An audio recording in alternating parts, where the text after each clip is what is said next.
જય માતાજી મિત્રો, આજે અમારા ઘરે માતાજીનો નિવેદ આલ્યો છે, તો કેવી રીતે આલ્યો એ તમે જોઈ લેજો.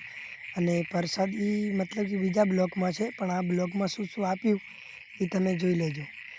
તો જય માતાજી. જુઓ તો આવતી પહેલાં જોઈ શકો છો સુખડી અને પછી ભાત આપણે સાદું આપીએ છીએ, બકરાને એવું નથી આપતા. અને તમે આગળ જોઈ શકો છો આ મારા ભાઈ છે અને માતાજીને નિવેદ આલવાનું ચાલુ છે. તમે જોઈ શકો છો માતા ચામુંડમાં સધીમાં એવી રીતે ચામુંડમાંનો ફોટો લગાવ્યો છે. અને આ ભાઈ આ સધીમાં. હવે આગળ જઈએ થોડાક. બ્લોગમાં તો થોડોક લાંબો રહેશે, પણ 1 મિનિટ ઉપરનો રહેશે, પણ તમને બતાડશું કે શું શું નિવેદમાં આલ્યું. પછી આ મહાકાળીમાં આપણી કુળદેવીમાં, ચામુંડમાં મતલબ આપણી કુળદેવીમાં આવે. અને પછી મેલડીમાં આપણા મતલબ માતા આવે છે.